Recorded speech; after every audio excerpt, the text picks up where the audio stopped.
Hello students, welcome to दक्षिणा classroom. तो कैसे हैं आप लोग? आज हम स्टार्ट करेंगे परम्यूटेशन एंड कॉम्बिनेशन। ठीक है, परम्यूटेशन एंड कॉम्बिनेशन सबसे पहली बात और इम्पोर्टेंट बात ये है कि मैथमेटिक्स के लिए है ना, और एग्जाम लाइक अवर जेई, ठीक है, उसके लिए one of the most important chapter है, क्योंकि इसका यूज आप अब जैसे जेई में क्या है, मल्टी कंसेप्चुअल क्वेश्चन आते हैं, तो इस टॉपिक से कहीं भी किसी प्रॉब्लम को और एडवांस लेवल पे पहुंचाया जा सकता है और अच्छा लेवल कर सकते हैं उस प्रॉब्लम का। ठीक है, इसलिए इंपॉर्टेंट चैप्टर है। और इसके आगे प्रोबेबिलिटी, उसमें भी इसका यूज है ना, और कई जगह यूज होता है। ठीक है, तो one of the most important chapter है। ठीक है, अब परम्यूटेशन कॉम्बिनेशन आपने कई बार सुना हो कि ये टॉपिक बड़ा बोरिंग सा है या समझ नहीं आता, तो ये दिमाग से आप निकाल दो। ठीक है, जितना बताया जा रहा है आप ढंग से समझोगे तो बहुत ही आसान चैप्टर है ये। ठीक है, बस हाँ, ये टॉपिक में दिमाग बहुत लगता है, दिमाग बहुत खर्च होगा हो। अब यदि खर्च करना नहीं चाहते तो बात अलग हो गई है ना, खर्च करना नहीं चाहते आप दिमाग, तो बात अलग हो गई है। ठीक है, सो परम्यूटेशन कॉम्बिनेशन में आप ध्यान रखना, कुछ हमारे पास मंत्र है इसके, है ना। तो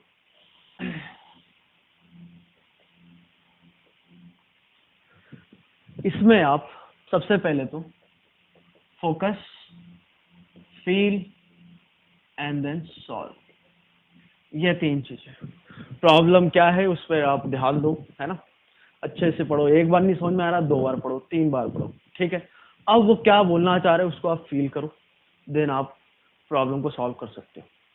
ठीक है, तो ये तीन चीजों का भी ध्यान रखते हो तो ये जो टॉपिक है बहुत ही आसान है। ठीक है, अब परम्यूटेशन कॉम्बिनेशन है क्या, अब यहाँ पर आते हैं। ठीक है, permutation and combination is nothing but counting. Counting है बस, ये है ना। कैसे काउंट करेगा ये, आप ऐसे समझो कि आपसे मैं बोलूं कि आपके पास एक सर्कल है, ढंग से समझना इसको। ठीक है, क्या बोलना चाह रहे हैं हम, है ना। एक सर्कल लिया और एक स्ट्रेट लाइन लिया, आपसे बोला जाए कि ये सर्कल और एक स्ट्रेट लाइन दोनों जो है कितने मैक्सिमम पॉइंट्स पे कट कर सकते हैं ये दोनों। ठीक है, तो ये तो बहुत आसान है बताना कि एक सर्कल है और एक लाइन है, तो ये मैक्सिमम 2 पॉइंट्स पे आप कट कर सकते हैं। ठीक है, अच्छा ऐसा तो नहीं कि 3 पॉइंट पे कट कर सकते हैं, ऐसा हो ही नहीं सकता। ठीक है, और अब आपसे बोलूं मैं कि 2 सर्कल है और एक लाइन है, अब ये तीनों जो हैं ये कितने मैक्सिमम नंबर ऑफ पॉइंट्स पे इंटरसेक्ट कर सकते हैं। तो 2 सर्कल है, 2 सर्कल 2 पॉइंट्स पे कट कर सकते हैं मैक्सिमम, मैक्सिमम की बात चल रही है यहाँ पे। ठीक है, और लाइन जो है, लाइन मेरी इंटरसेक्ट करे इसको, तो इस सर्कल को 2 पे कर सकता है, 2 पॉइंट पे इंटरसेक्ट कर सकता है, और वो जो लाइन है इस सर्कल को भी 2 पॉइंट पे इंटरसेक्ट कर सकता है। ठीक है, तो हमने लाइन ऐसी ली जो दोनों को 2-2 पॉइंट्स पे इंटरसेक्ट करे, तो maximum number of points of intersection कितने आ गए? 1 2 3 4 5 एंड 6। तो ये अब हम क्या कर रहे हैं, काउंटिंग कर रहे हैं। समझ में आ रहा होगा ये तो, है ना। तो अब मैं आपसे बोलूं कि 10 सर्कल ले लिए मैंने और 10 लाइन ले ली, 10 सर्कल ले लिए, 10 लाइन ले ली। अब आप बताओ कि maximum number of point of intersection कितने होंगे। तो जो होशियार बच्चा होगा क्या करेगा, 10 सर्कल ड्रॉ करेगा और 10 स्ट्रेट लाइन ड्रॉ करेगा। अब maximum number of point of intersection count कर लो, ये आपका आंसर हो गया। कौन करेगा ये, जो होशियार बच्चा होगा, है ना। तो यहाँ आप समझ सकते हो कि कितनी प्रॉब्लम आएगी, है ना। 10 सर्कल आप ड्रॉ करो, 10 स्ट्रेट लाइन ड्रॉ करो और फिर उनके maximum number of point of intersection निकालो, है ना। तो अब इस टाइप के प्रॉब्लम में आ रही है समझ में। ठीक है, अब इसमें हम कुछ टर्म्स यूज करेंगे। एक होता है अरेंजमेंट ऑफ थिंग्स, एंड दूसरा होता है सिलेक्शन ऑफ थिंग्स। ठीक है, तो arrangement is nothing but permutation and selection is nothing but combination. आप तो इतना ध्यान रखना कि परम्यूटेशन मतलब अरेंजमेंट, मतलब सिलेक्शन। ठीक है, इतना बस ध्यान रखना। ठीक है, अब परम्यूटेशन एंड कॉम्बिनेशन के लिए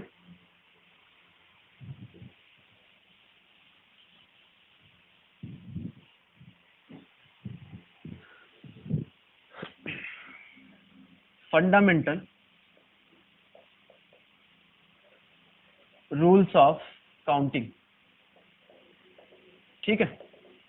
सो इसमें दो है, एक मल्टीप्लिकेशन रूल एंड दूसरा एडिशन रूल।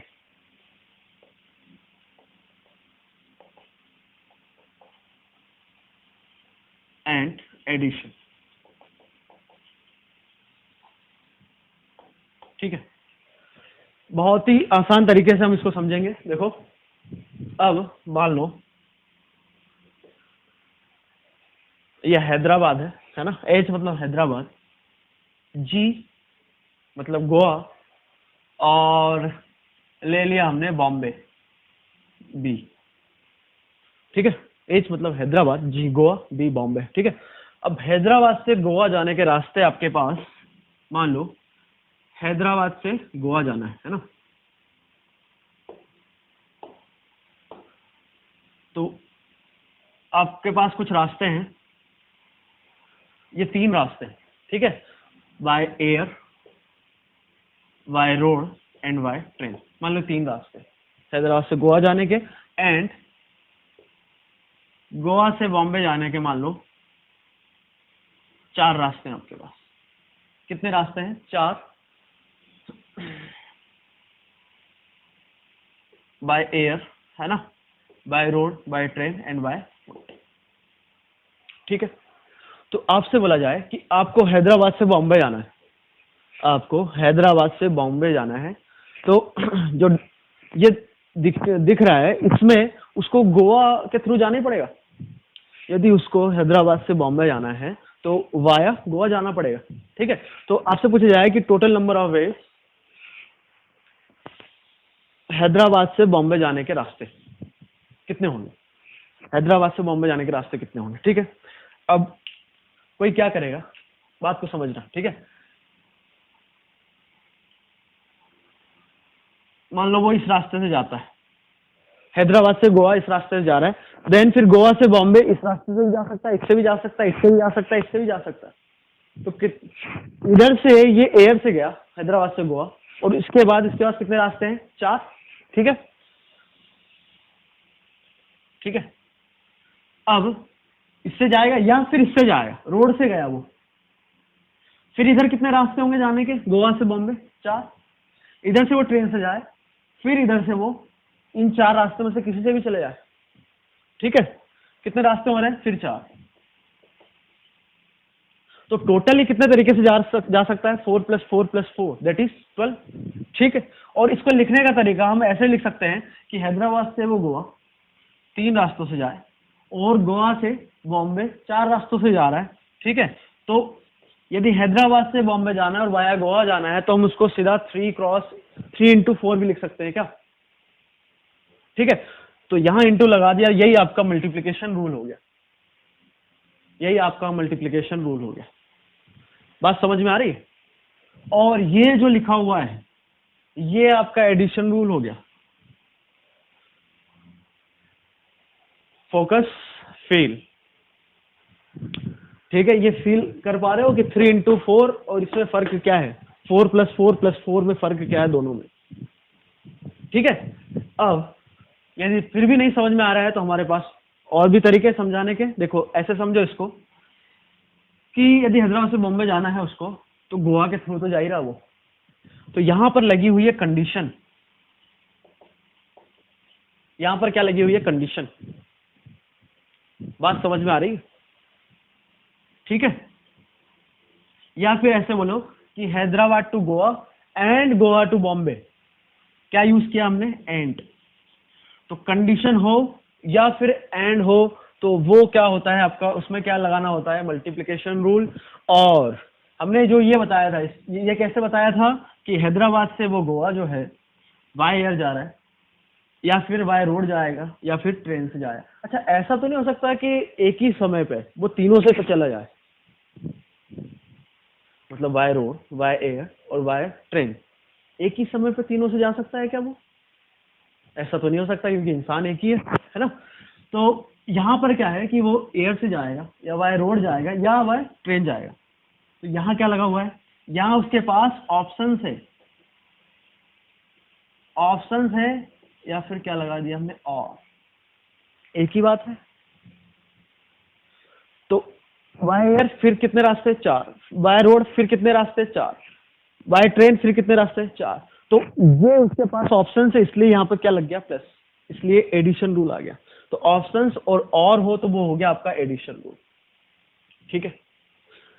और जहां पे कंडीशन हो और एंड हो तो वो आपका हो गया मल्टीप्लिकेशन रूल। अब समझ में आ गया होगा, है ना, कुछ ओवर एक्सप्लेन हो गया, है ना। अब इसी को हम ऐसे देख सकते हैं कि मान लो हैदराबाद से बॉम्बे 2 डायरेक्ट वेज है आपके पास, मान लो 2 है ना, ये 2 रास्ते हैं, ठीक है। अब आपसे पूछा जाए कि हैदराबाद से बॉम्बे जाने के टोटल नंबर ऑफ वेज कितने होंगे, हैदराबाद टू बॉम्बे, ठीक है, टोटल नंबर ऑफ वेज कितने होंगे। तो इसको हम ऐसे बताएंगे कि हैदराबाद से बॉम्बे वाया गोवा जाएगा, तो इसमें एक वाया गोवा कंपलसरी है, तो मतलब हैदराबाद से गोवा कितने रास्ते उसके पास, 3, एंड गोवा से बॉम्बे कितने रास्ते हैं, 4, ठीक है। या फिर और मतलब प्लस, वो डायरेक्ट भी जा सकता है हैदराबाद से बॉम्बे, मतलब वाया गोवा जाए या डायरेक्ट जाए, तो वो कितने रास्ते हैं आपके पास, 2। तो ये कितना आ गया, 40। तो टोटल नंबर ऑफ वेज है हैदराबाद से बॉम्बे जाने के कितने, 40। क्या ये बात समझ में आ रही है, ठीक है। तो यही आपका मल्टीप्लिकेशन रूल है, ये एडिशन रूल है, ठीक है। तो इसमें हम लिखना चाहे तो ऐसा लिख सकते हैं कि मान लो कोई जॉब ए है that can be done in m ways, ठीक है,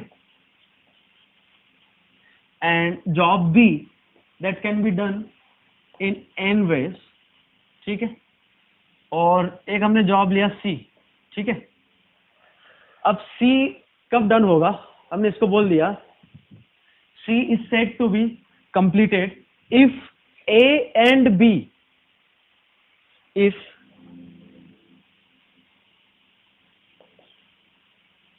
if job A and job B both are completed। तो इसके नंबर ऑफ वेज कितने होंगे, m इंटू m, क्योंकि यहां क्या लगा हुआ है, एंड। आ रही बात समझ, यहाँ पे कंडीशन दे रखी है, ठीक है। और दूसरा हमने बोला कि job C is said to be completed if job A और जॉब बी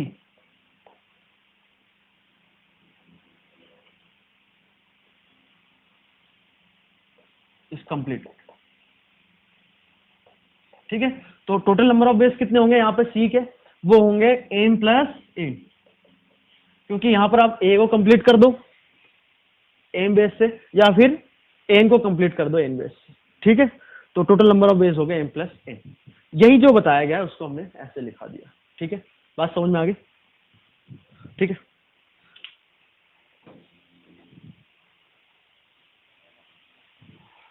अब हम कुछ प्रॉब्लम्स करेंगे यहाँ पे,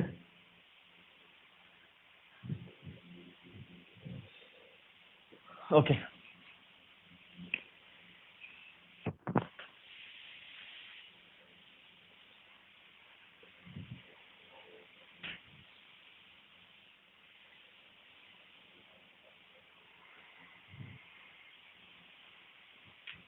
अच्छा, इसमें एक नोट भी है, नोट करके लिखेंगे, if between two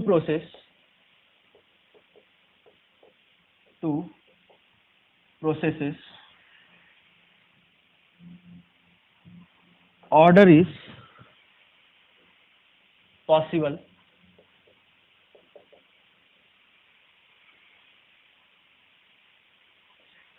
then it will be considered by itself in multiplication. ठीक है, ये क्या बोलना चाह रहा है अब वो समझो। ठीक है, क्या लिखा है, ये दो कोई प्रोसेस हो रही है जिसमें ऑर्डर इज पॉसिबल, ठीक है, तो वो मल्टीप्लिकेशन रूल के अंदर आएगा। इसको ऐसे समझो आप कि एक बॉक्स है, एक बॉक्स है, ठीक है, इसके अंदर कुछ ऑब्जेक्ट ले लिए A1, या ऑब्जेक्ट का बोला है तो O1, O2, O3 and O4, चार ऑब्जेक्ट ले लिए, ठीक है, और इसको हम 1 बाय 1 निकाल रहे हैं। ध्यान से समझना है इसको, 1 बाय 1 इसको हम निकाल रहे हैं, ठीक है।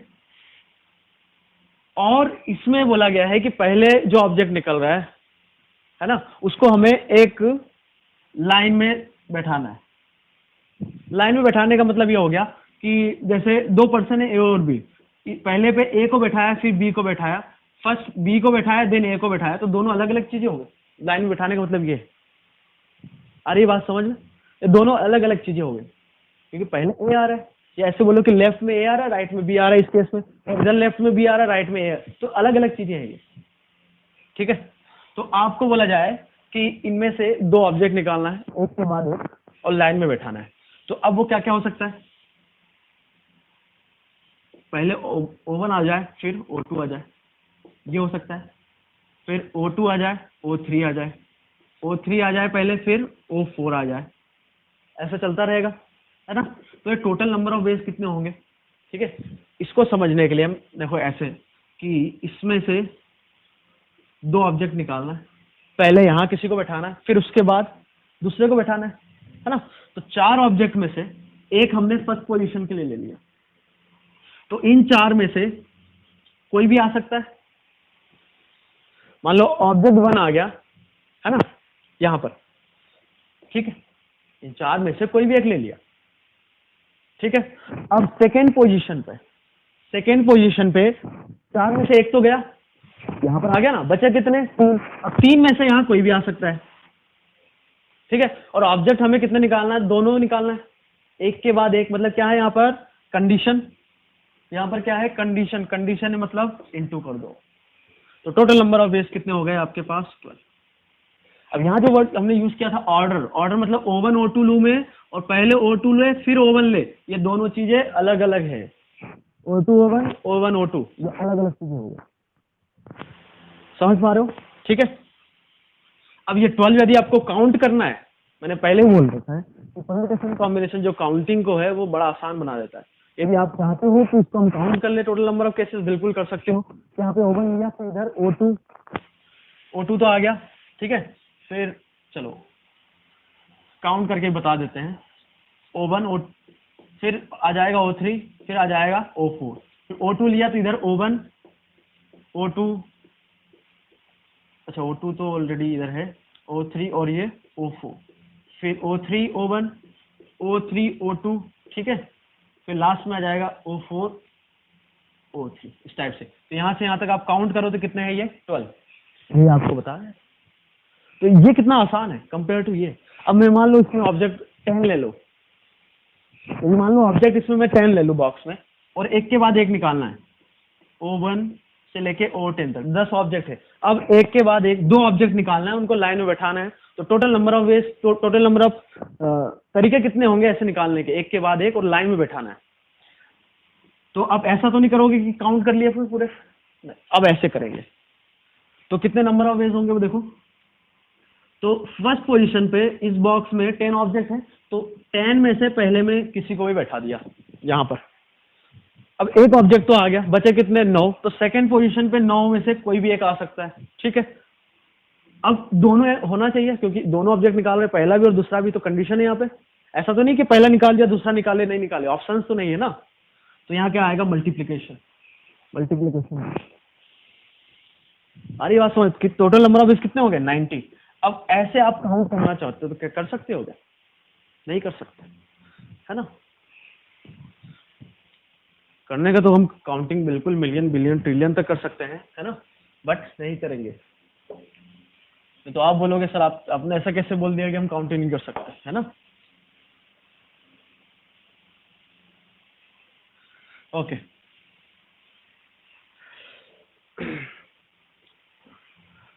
अच्छा, यहाँ पर एक और इस कुछ बच्चों को डाउट आ सकते हैं, जैसे यहाँ पे हमने ऐसा लिखा है ना, और इसको ऐसा समझो कि आपके पास दो बॉक्स है, इसमें 4 ऑब्जेक्ट है और इसमें 3 ऑब्जेक्ट है, A1, A2, A3।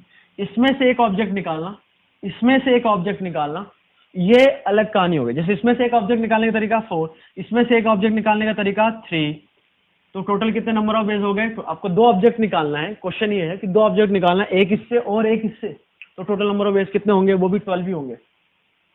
तो आप बोलो कि इसको हम ऐसे कन्वर्ट कर ले, नहीं, ये और ये अलग अलग चीजें। ये बात समझ में आ गई? इसमें O1 O2 और O1 O2 और O2 O1 कहाँ था? ये अलग अलग चीजें थी। यहाँ तो ऑब्जेक्ट ही अलग है ना, तो बात ही नहीं करेंगे उसकी, ये अलग चीज है। बात समझ में आ रही? प्रोसेस क्या है? यहाँ पर एक ऑब्जेक्ट निकालो, यहाँ से एक ऑब्जेक्ट निकालो, बस। यहाँ से एक निकाला, 4 तरीके से कोई भी निकाल सकते हैं, फिर जैसे हमने 3 में से एक निकाल लिया, ठीक है।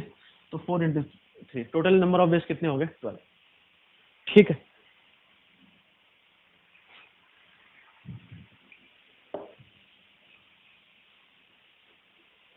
तो ये नोट याद रखोगे तो सही है ना? क्वेश्चन नंबर 1 क्वेश्चन है, अच्छा हाँ, जो अभी लेक्चर आगे चलेंगे उसमें ध्यान रखना कि आप लोगों को ही मेहनत करनी पड़ेगी। मैं क्वेश्चन कहीं लिखवा दूंगा, कहीं आपको खुद लिखना पड़ेगा, ठीक है। नहीं तो आप लोग क्या करोगे कि क्वेश्चन सब कुछ लिख दिया, फॉरवर्ड करोगे, कुछ चीजें आप छोड़ दो, स्किप कर दोगे, ठीक है। तो मैं क्वेश्चन बोलूंगा, आपको लिखना है, फिर सॉल्यूशन मिलेगा, ठीक है। समझ में आ गया होगा? In how many ways, in how many ways a student can go from location A to E using the following paths, ठीक है। A से E जाना है, ठीक है, तो वो B भी जा सकता है, then C and then D, ठीक है। A से B, B to D and then D to C, A to C, C to E and B to E, okay, D to E, E to E, ठीक है। अब A से B जाने के number of ways है 4, ठीक है। Then B to D, 2, B to E 1, D to E 2, D to C 2, A to C 2, A to E 3, ठीक है। तो अब आपको बताना है कि टोटल नंबर ऑफ वेज होंगे कितने होंगे ए से ई जाने के, ठीक है। अच्छा, ये एरो का मतलब है कि ए टू बी, ए से बी जा सकता है, ऐसा ही बी से फिर ए भी जा सकता है। एरो का मतलब ये है कि इस डायरेक्शन में उधर ही जा सकते हैं, ठीक। अब आपको बताना है कि ए से ई जाने के टोटल नंबर ऑफ वेज कितने होंगे, ठीक है। अब देखो, इस टाइप के लेक्चर में जो ई क्लासरूम है, इसमें आप क्या करो, आपको यदि अटेम्प्ट करना है तो आप वीडियो को पॉज करो, ठीक है, क्योंकि मैं तो अभी सॉल्यूशन बता दूंगा। तो आपको यदि टाइम चाहिए तो पॉज करो, फिर अटेम्प्ट करो, नहीं समझ में आता है तो फिर सॉल्यूशन देखना, ठीक है। ठीक, तो ए से ई जाना है उसको, है ना। ए से ई जाना है तो वो कैसे कैसे जा सकता है, बात को समझना। वो ए से ई बी जाए, एरो इधर है, ध्यान रखना। फिर बी से ई चला जाए, हाँ, बी से ई चला जाए, तो एक तो ये रास्ता हो गया A to B, then B to E, एक तो ये रास्ता हो गया, ठीक है। या फिर मतलब मैंने ऑप्शन लगा दिया यहाँ पे, ये रास्ता है या दूसरा ऑप्शन, ऑप्शन मतलब एडिशन रूल। और मैंने बोला कि A to B then B to E, मतलब ये कंपलसरी है कि B से जाना पड़ेगा। तो यहाँ पे क्या है कंडीशन, मतलब यहाँ क्या लगेगा मल्टीप्लीकेशन रूल। ठीक है, समझ पा रहे हो? A से B गया, B से E आया, या फिर A से B गया, A से B गया, B से D गया और D से E चला गया, ये भी एक ऑप्शन है उसके पास। ठीक है, फिर A से B, B से D, अच्छा D से C ये भी जा सकता है। A से B गया, B से D गया, D से C चला जाए और फिर C से E चला जाए, मतलब A से B, B से D, D से C, C से E ये भी जा सकता है। ठीक है, या फिर A से E डायरेक्ट चला जाए, या फिर A से C जाए फिर C से E जाए, A से C एंड C से E। कुछ भूल तो नहीं रहे, एक बार देख लेते हैं। A से B गया, B से E, A से B, D और फिर E। ठीक है, फिर A B D C E, okay, और फिर A से C और फिर E, या A से E डायरेक्ट, है ना। अच्छा, ऐसा नहीं होगा कि A से C जाए फिर C से D जाए फिर D से E, ऐसा नहीं होगा, क्योंकि C से D जाने के रास्ते नहीं है, D से C जाने के रास्ते। ठीक है, अब A से B, अब ये टोटल नंबर ऑफ वेज कितने होंगे? A से B, B से E, तो A से B के कितने रास्ते हैं? 4, देन B से E जाने के सिर्फ एक रास्ता है, तो टोटल कितना हो गया ये? 4। ओके, इधर A से B 4, फिर B से D 4 इंटू 2, फिर D से E तो इंटू 2। मल्टीप्लीकेशन समझ में आ रहा होगा, कंडीशन लगी हुई है यहाँ पे। और ये कितना हो गया? 16। इधर A से B 4, 2, फिर D से C तो अगेन 2, और फिर C से E जो थे नंबर ऑफ वेज,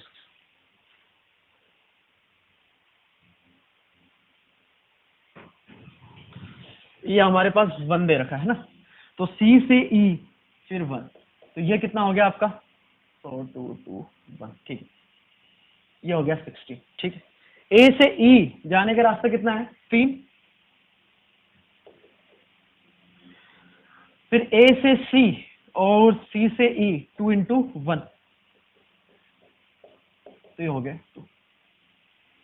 ओके, अब इनको क्या करें हम? इन सबको क्या कर दें? ऐड, मतलब 4 plus 16 plus 16 plus 3 plus 2 is equal to, ये आपका आंसर हो जाएगा।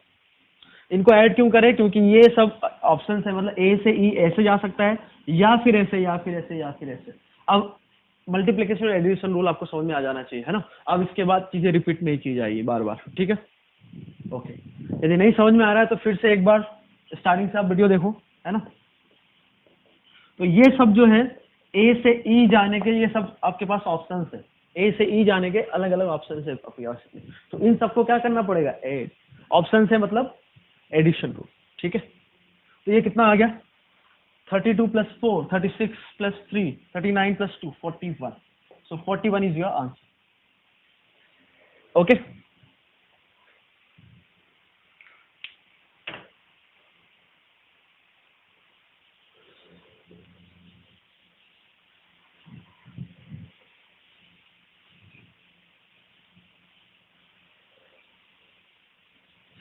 ओके, आगे बढ़ते हैं। अब क्वेश्चन नंबर, ये 1 था। क्वेश्चन नंबर 2, ठीक है।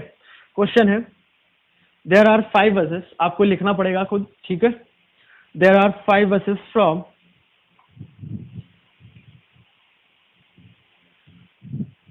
इस टाइप का ही प्रॉब्लम है। There are 5 buses from Hyderabad to Kota.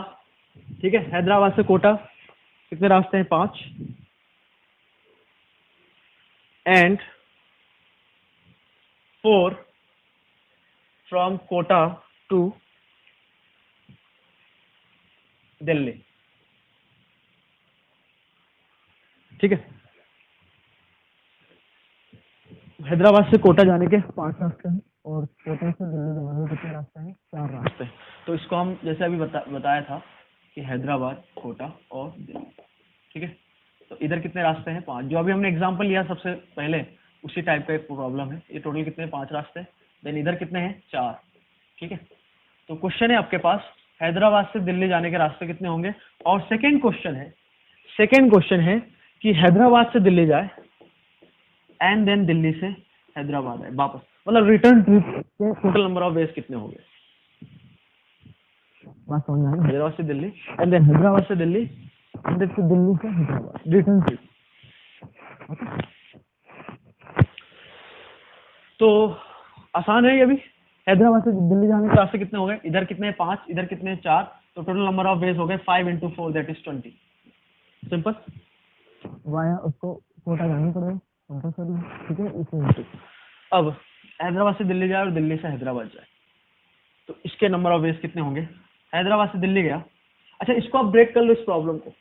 वो क्या होगा कि हैदराबाद से फिर पहले कोटा जाएगा, कोटा से दिल्ली जाएगा, देन दिल्ली से कोटा जाएगा एंड देन कोटा से हैदराबाद जाएगा। क्या यही पूछ रहा है क्या आपसे? रिटर्न ट्रिप मतलब ऐसा गया फिर वापस आया। ठीक है, तो हैदराबाद से कोटा जाने के रास्ते कितने हैं? 5। कोटा से दिल्ली जाने के रास्ते कितने हैं? 4। फिर दिल्ली से कोटा जाने के रास्ते कितने हैं? 4। फिर कोटा से हैदराबाद जाने के रास्ते कितने हैं उसके पास? 5। तो कितना हो गया? ये नंबर ऑफ वेज आ गया आपको। अब इसमें एक कंडीशन लगा दूं कि जिस रास्ते से वो गया है उस रास्ते से वापस नहीं आएगा। मतलब जो पाथ उसने चूज किया हैदराबाद से दिल्ली जाने का, वो पाथ फिर से यूज नहीं करेगा वो। मान लो इधर से वो एयर से गया और इधर ट्रेन से गया, तो फिर वापस आते समय ये पाथ और ये पाथ वो चूज नहीं करेगा। तो नंबर ऑफ वेज कितने हो जाएंगे? मतलब फर्स्ट प्रॉब्लम मान लो, सेकंड प्रॉब्लम ने क्या बोला है कि सेम पाथ यूज ना करे। ठीक है, तो हैदराबाद से कोटा जाने के रास्ते टोटल कितने हैं? 5। देन कोटा से दिल्ली जाने के 4 एंड देन फिर दिल्ली से कोटा आने के रास्ते कितने बचेंगे? 3, क्योंकि एक रास्ता वो ऑलरेडी चूज कर चुका है, तो उससे नहीं आएगा वो। तो फिर बचे कितने रास्ते आपके पास? 3। और फिर कोटा से हैदराबाद आने के रास्ते कितने बचेंगे? 4, क्योंकि एक रास्ता वो ऑलरेडी यूज कर चुका है। तो ये नंबर ऑफ वेज आएगा कब? जब सेम पाथ यूज नहीं करेगा। आ रही है बात समझ में? तो ये आपका सेकेंड प्रॉब्लम हो गया। ओके, नेक्स्ट प्रॉब्लम देखते हैं।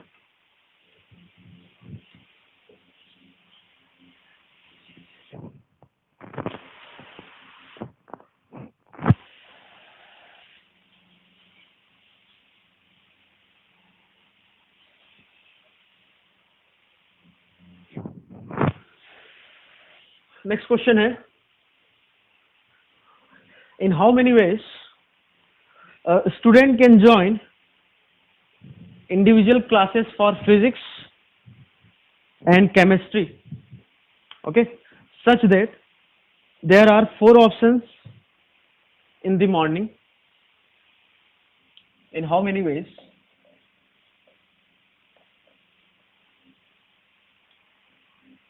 a student can join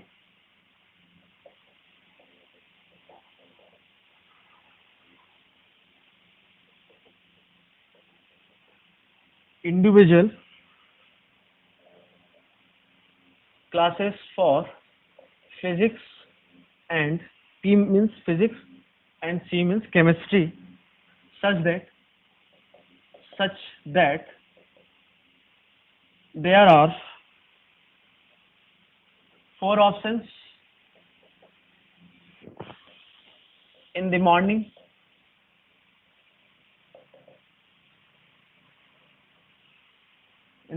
slot and 3 options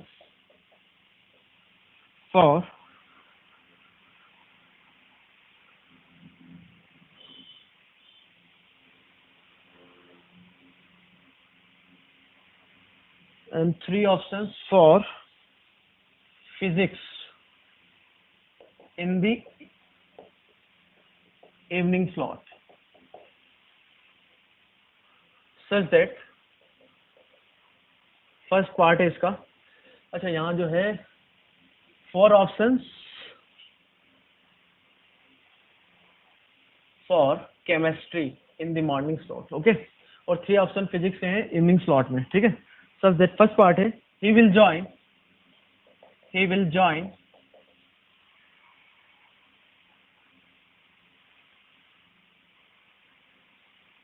he will join class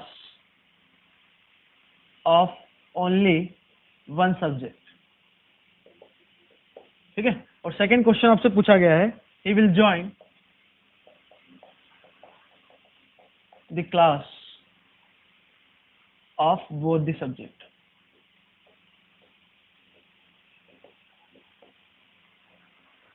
ठीक है, तो क्या पूछा गया आपसे, यहाँ देखो फिजिक्स के लिए सॉरी केमिस्ट्री के लिए 4 ऑप्शन है मॉर्निंग में, और फिजिक्स के लिए कितने ऑप्शन है?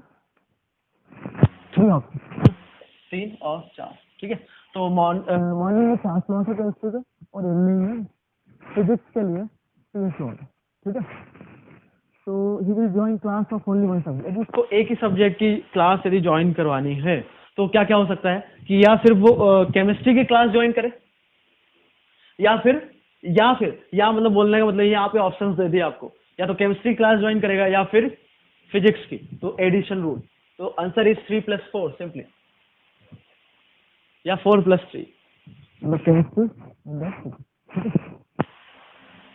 पहले मॉर्निंग स्लॉट में फिजिक्स ले लिया, फिर 4+3। ठीक है, अब सेकंड में क्या बोला, he will join the class of both subject, मतलब दोनों उसको ज्वाइन करनी है, टाइम अलग अलग है, कर सकता है बिल्कुल। तो फिजिक्स की क्लास ज्वाइन करने का नंबर ऑफ डेज 4, केमिस्ट्री के लिए 4 है, देन फिजिक्स के लिए कितने नंबर ऑफ डेज है? 3, दोनों को ज्वाइन करना है, तो टोटल नंबर ऑफ डेज 4 × 3। आगे बात समझ में, सिंपल प्रॉब्लम है। यदि आपको जो मैंने बोला गया था वहीं पर फोकस फील दो स्टार्टिंग पे बहुत इंपॉर्टेंट, आपको ये प्रॉब्लम फील हो जाना चाहिए। ठीक है, कि क्या बोला जा रहा है, कब क्या बोला जा रहा है। जहाँ पे इसको बोला है तो एक सब्जेक्ट को इसको अटेंड करने क्लास, तो वो केमिस्ट्री कर सकता है या फिर फिजिक्स। ऑप्शन रूल भी मतलब एडिशन रूल, यहाँ बोला है कि दोनों करे केमिस्ट्री एंड फिजिक्स, मतलब मल्टीप्लिकेशन रूल, उसको फिजिक्स भी करना पड़ेगा और केमिस्ट्री की क्लास भी अटेंड करनी पड़ेगी। ओके,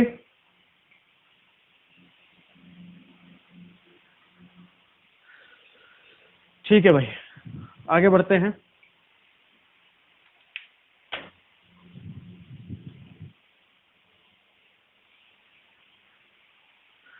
नेक्स्ट प्रॉब्लम है आपके लिए,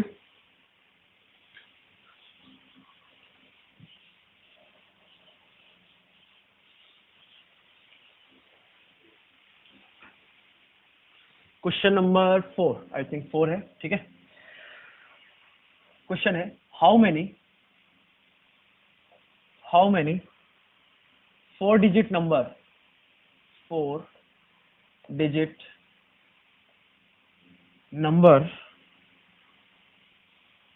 can be formed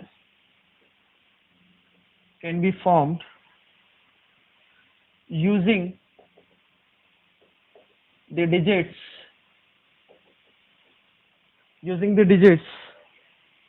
1 2 3 4 5 such that first part है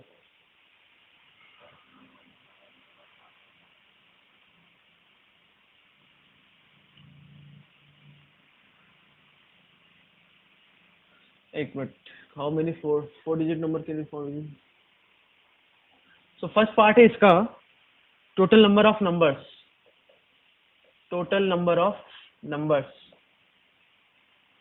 मतलब हाउ मेनी 4 डिजिट, इसको ऐसे बोलो 4 digit number can be form using,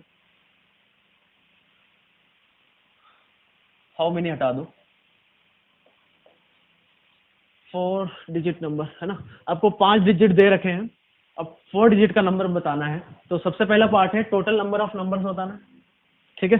second part है, क्वेश्चन समझ में आया, यदि लैंग्वेज में कुछ गड़बड़ लग रहा है तो समझो 5 डिजिट दे रखे हैं आपको 1 2 3 4 5 है ना, और कितने डिजिट का बनाना है 4 डिजिट का number.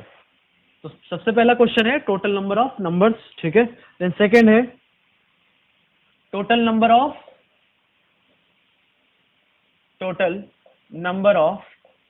Even numbers,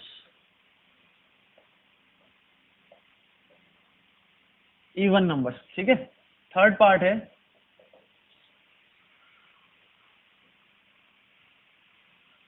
how many of them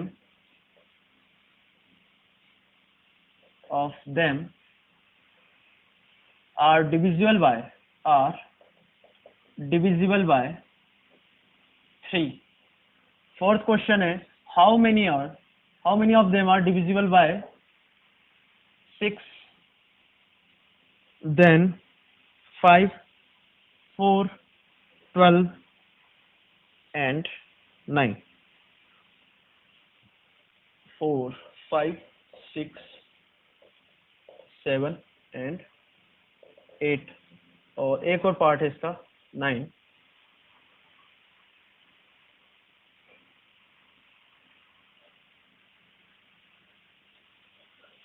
No two consecutive digits are same.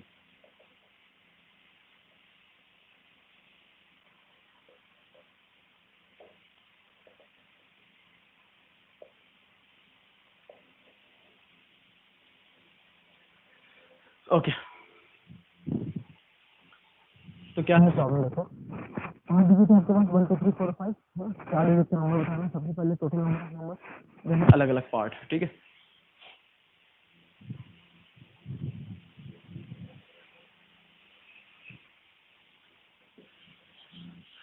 तो अब क्वेश्चन को कैसे अटेम्प्ट करना है मैं ऑलरेडी बता चुका हूँ कैसे अटेम्प्ट करना है. मैं सॉल्यूशन नहीं बता दे रहा हूँ, आप इसको वीडियो पे पॉज करो. ठीक है और फिर सॉल्यूशन देख लेंगे. ठीक है ओके. सबसे पहले टोटल नंबर ऑफ नंबर्स है ना. तो यहाँ क्या करेंगे 5 डिजिट्स है 1 2 3 4 एंड 5. बनाना कितना है 4 डिजिट का नंबर 1 2 3 और 4. अच्छा मैं आपसे बोलूं कि डिजिट यदि 1 और 2 लिया, मान लो डिजिट मैंने क्या लिया 1 और 2, तो मैं पहले 1 लिखूं फिर 2 लिखूं, फिर पहले 2 लिखूं फिर 1 लिखूं, क्या दोनों अलग अलग चीजें हैं या एक ही चीज है? अलग अलग चीजें, क्योंकि नंबर 12 में 21. तो मैंने अपने पॉइंट लिखा है नोट करके कि जहाँ भी ऑर्डर आए वहां पे मल्टीप्लिकेशन रूल लगा सकते हैं. तो समझाया भी था. तो ये वही कहानी है, या पहले 1 लिखो फिर 2 लिखो, या पहले 2 लिखो फिर 1 लिखो. यहाँ पे ऑर्डर मैटर कर रहा है दोनों डिजिट का. ठीक है ओके. तो आपको 4 डिजिट का नंबर बनाना है. सबसे पहले क्वेश्चन है total number of numbers. Total numbers कितने बनेंगे वो लिखो. आपके पास टोटल कितने डिजिट हैं 5 है ना, और जगह कितनी है आपके पास 4 है ना. तो यहाँ पर इस प्लेस पे 5 डिजिट में से मैं किसी भी एक को बैठा सकता हूँ. तो इस प्लेस के लिए टोटल नंबर ऑफ ऑप्शंस कितने हैं 5. 1 भी आ सकता है, 2 भी आ सकता है, 3 भी आ सकता है, 4 भी आ सकता है, 5 भी आ सकता है. ठीक है अब इसके लिए मैं बात करूं अच्छा 4 डिजिट नंबर और यहाँ लिख लेना रिपीटेशन नॉट अलाउड. RNA मतलब रिपीटेशन नॉट अलाउड, मतलब डिजिट का रिपीटेशन नहीं होगा. जैसे मैं बोलूं कि मैंने 1 और 2 का यूज करके बनाना है, तो 1 2 बना दिया या 2 1 बना दिया, तो 1 1 भी तो बन सकता है, 2 2 भी तो बन सकता है. और समझ में आ रही? तो ये नंबर भी तो बन सकता है कि 1 1 ले लूं 2 2 ले लूं. तो हमें डिजिट को रिपीट नहीं करना है, सब बात करना है. रिपीटेशन नहीं हो रहा है. ठीक है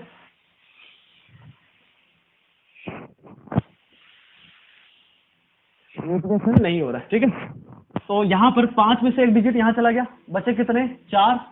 अब उन 4 में से यहाँ कोई भी आ सकता है. बात तो समझो कि इन 5 में से मान लो एक यहाँ पर आ गया 3. अब 3 तो नहीं जाएगा क्योंकि रिपीटेशन नहीं है, रिपीटेशन अलाउ नहीं है, किसी प्रॉब्लम रिपीटेशन अलाउ नहीं है. ठीक है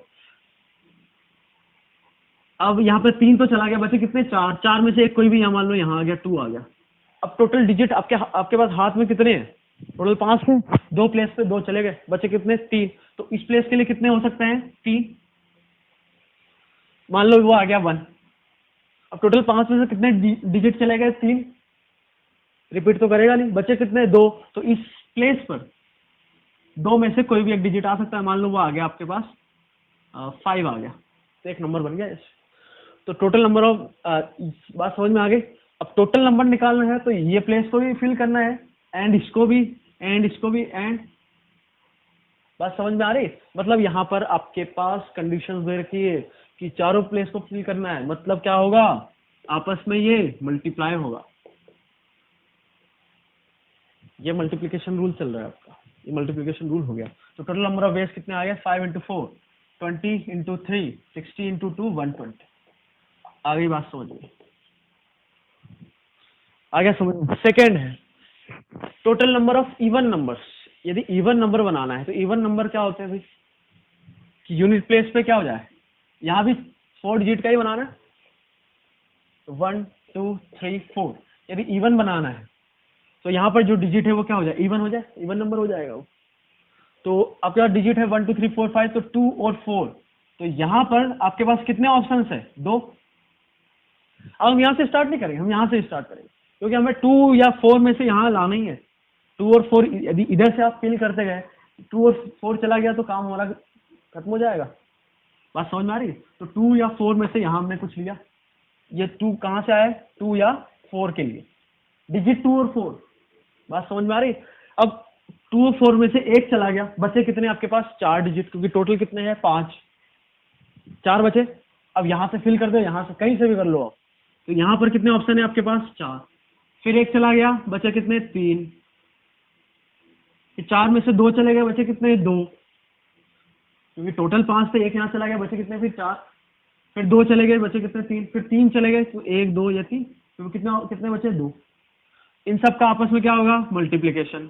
ऊपर जैसे किया है वैसे ही, ये आपका आंसर आ गया सेकंड का। ठीक है, थर्ड के लिए, बात करते हैं, how many of them are divisible by 3। How many of them are divisible by 3। ठीक है, 3 से डिविजिबिलिटी के लिए हम जानते हैं क्या करते हैं भाई, 3 की डिविजिबिलिटी के लिए जो डिजिट्स है उन सबका सम 3 से डिविजिबल होना चाहिए।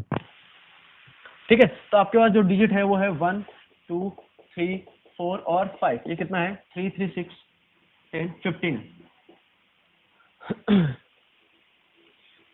इन सबका सम कितना है, 15। ठीक है, तो हमें इनमें से 4 डिजिट ऐसे लेना है जो डिविजिबल बाय, उन सबका सम डिविजिबल बाय 3 हो। तो आपके पास ऑप्शन बचता है कि इसमें से वो नंबर माइनस करो जो 3 से डिविजिबल हो, तभी तो बचेगा, क्योंकि ये जो नंबर है 3 से डिविजिबल है। तो आपके पास एक ही ऑप्शन है कि आप 3 को हटा दो, तब सम कितना हो जाएगा, 12। तो जो डिजिट आपको लेना पड़ेगा वो लेना पड़ेगा 1 2 4 या फिर 5। ठीक है, अब 4 डिजिट का नंबर बनाना है, 1 2 3 4। ठीक है, आ रही बात समझ में? तो यहाँ पर 4 ऑप्शन, एक चला गया, फिर 3 ऑप्शन, फिर 2 और फिर 1, ये आपका आंसर हो गया। इन सबको मल्टीप्लाई कर दो तो थर्ड पार्ट का आंसर हो गया। ठीक है, फोर्थ पार्ट के लिए, how many of them are divisible by 6। 6 से डिविजिबिलिटी की बात करें हम तो नंबर 2 से भी डिविजिबल होना चाहिए और 3 से भी होना चाहिए। 2 और 3 दोनों से डिविजिबल होना चाहिए। तो 2 से डिविजिबल होने के लिए और 3 से यदि डिविजिबल है तो जो डिजिट हम ले सकते हैं वो कौन से ले सकते हैं, 1 2 4 और 5। बात समझ में आ रही, कौन कौन से ले सकते हैं, 1 2 4 5। ठीक है, ओके। और फिर 2 से भी डिविजिबल चाहिए, तो ये जो 2 है इस नंबर की पोजीशन फिक्स हो गई। ये गोला लगाने का मतलब, जैसे मैंने यहाँ 2 लिखा था और ये 2 लिखा, अलग अलग चीज, मतलब यहाँ पर ये डिजिट फिक्स हो गया आपका 2। तो नंबर ऑफ वेज कितना हुआ, 1 ही हुआ। बात समझ में आ रही? फिर यहाँ कितने बचे, 3। यहाँ कितने ऑप्शन है, 2। इन सबको मल्टीप्लाई कर दो, ये आपका फोर्थ आंसर आएगा। तो टोटल 6 नंबर बनेंगे जो 6 का डिवीजन है। आगे बात समझ में? अच्छा एक मिनट, यहाँ पर 2 और 4 कुछ भी आ सकता है ना। एक मिनट, 2 को फिक्स किया, फिर 4 को फिक्स करो, या फिर ऐसे करो, यहाँ पर दोनों नंबर 2 या 4 दो ऑप्शन है ना इसके लिए। तो इसके लिए 2 ऑप्शन हो गए, एक चला गया, बचे कितने डिजिट, 3। तो यहाँ पे 3 में से कुछ भी आ सकता है, फिर 2 या 1। ये क्या हो गया, 12 आएगा, है ना। अरे हम 2 को लिया, 4 को भूल गए थे, 4 भी तो ये बनी है, तो 2 से डिवीजन हो सकता है या 4 आया तब भी।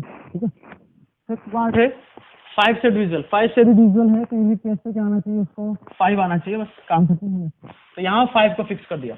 ये गोला मारने का मतलब है कि वो नंबर लिखा हुआ है यहाँ पे, नंबर ऑफ वेज नहीं है, ये नंबर 5 हमने डिजिट फिक्स कर दिया। ठीक है, अब फिर आपके पास कितने डिजिट बचे भाई, टोटल 5 थे, बचे कितने अब आपके पास? एक तो चला गया ये वाला, बचे कितने? 4। तो यहाँ पर कितने ऑप्शन है? 4। यहाँ पे कितने ऑप्शन है? 3। यहाँ पे कितने ऑप्शन है? 2। तो इनका इंटू, इसका 5 से इंटू नहीं करेंगे, किससे इंटू करेंगे? 1 से। या फिर इसको लिखना चाहो तो ऐसे लिख दो 4 इंटू 3 इंटू 2 इंटू ये कितना ऑप्शन है? 1। ये हो गया 24। अरे बात समझ गए? ये 6 का हो गया। 6 के लिए देखिए हम, 6 के लिए 4 से डिविजल होना चाहिए। 4 से डिविजल होने के लिए क्या होना चाहिए? लास्ट के 2 जो नंबर है वो 4 से डिविजिबल हो। ठीक है, तो जो नंबर से आपके पास वो है 1 2 3 4 और 5। ठीक है, तो 1 2 3 4 है ना। अब लास्ट के 2 प्लेसेस पे क्या क्या आ सकता है? 1 के साथ 2 आ सकता है, क्योंकि 12 जो है 4 से डिविजिबल है। आपको नंबर्स की डिविजिबिलिटी का आइडिया होना चाहिए, है ना। ये नंबर सिस्टम में आप ऑलरेडी पढ़ चुके हो। ठीक है, तो 1 2 आ जाए, या 1 के साथ और कुछ हो सकता है क्या? नहीं हो सकता, है ना। फिर इसके बाद 2 के साथ 1 नहीं चलेगा, 2 के साथ 4। सही है। 1 2, फिर 2 4। ठीक है, फिर 3 के साथ 1 3 2 बिल्कुल। 3 4 नहीं, 3 5 नहीं चलेगा। 4 1 4 2 4 2 भी नहीं चलेगा, है ना। 4 3 4 5 ये 3 ऑप्शन है आपके पास। तो इन 2 प्लेसेस पे, इन 2 प्लेसेस के लिए आपके पास कितने ऑप्शंस आ गए? 3। या तो 1 2 हो, या 2 4 हो, या फिर 3 2 हो। ठीक है, अब कितने डिजिट बचे? 2 डिजिट तो यहाँ यूज हो गए, 2 2 सभी में यूज हो रहे हैं, क्योंकि रिपीटेशन तो है ही नहीं, उसका टेंशन नहीं लेना हमें। ठीक है, सॉरी, हाँ यहाँ 3 ऑप्शन है, 2 डिजिट चले गए, बचे कितने? 3। तो यहाँ पर कितने ऑप्शन है इसके पास? 3। बात समझ में आ रही? यहाँ 2 चले गए, बचे कितने? 3। अब यहाँ 2 1 ये 3, बचे कितने? 2। तो यहाँ पर इस प्लेस पे कितने ऑप्शन आएंगे? 2 डिजिट बचेंगे एंड में। तो टोटल नंबर ऑफ बेस हो जाएंगे 3 इंटू 2 इंटू 3। तो हो गया 3 इंटू 9 80।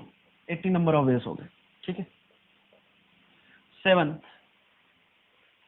अब पॉज करो और चेक करो। ठीक है,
ओके।